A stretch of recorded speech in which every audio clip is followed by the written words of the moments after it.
Bapak Ibu semua, bangsa ini adalah bangsa yang berdaulat. Bangsa ini adalah bangsa yang sudah merdeka. Dan sudah 80 tahun Indonesia merdeka. Yang tahu tujuan bangsa ini adalah pemerintah dan rakyat Indonesia.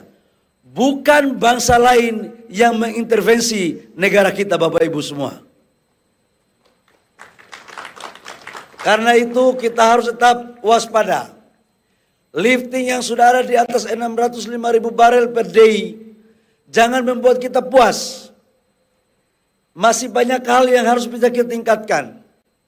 Target kita apa yang diperintahkan oleh Bapak Presiden di 2029, 2030 harus mencapai 900 sampai 1 juta barel per day agar kita bisa mengurangi impor. Dalam hal transisi energi, kita juga ke depan di tahun 2025 sudah akan kita masuki untuk dari B40 menjadi B50. Dan sekarang tesnya sudah mau final.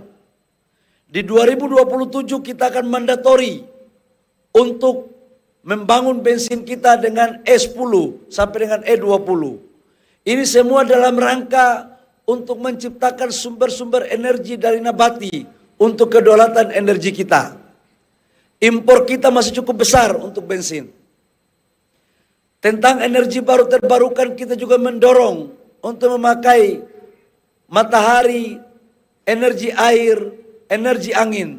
Dan dalam RUPTL kita di 2025 sampai dengan 2035 sudah mencapai 69,5 megawatt memakai energi baru terbarukan. Bapak Ibu semua, saya juga mengapresiasi apa yang telah dilakukan oleh Minerba. Saya katakan dari awal bahwa pengelolaan tambang jangan hanya dikuasai oleh kelompok tertentu. Jangan hanya pengusaha itu saja, itu saja. Kita harus adil untuk menyerahkan, membagi secara baik sesuai aturan kepada UMKM daerah, kepada koperasi daerah, kepada BUMD daerah dengan pemberian prioritas.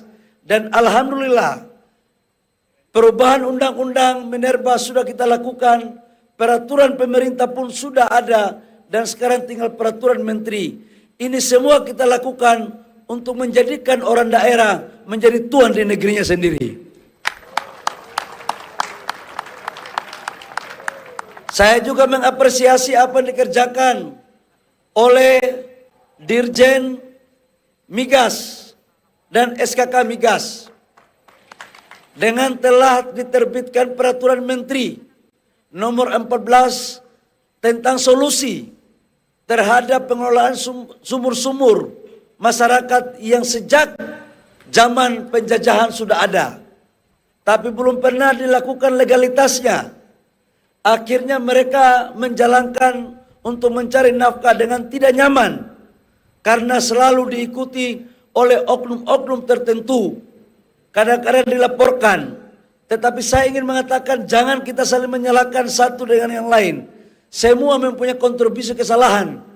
Karena itu dengan peraturan menteri ini, maka insya Allah 45.000 sumur-sumur rakyat kita sudah akan memberikan legalitasnya kepada BUMD, koperasi, dan UMKM daerah, Bapak Ibu semua. Sudah lama ini kita bahas tapi nggak pernah terjadi.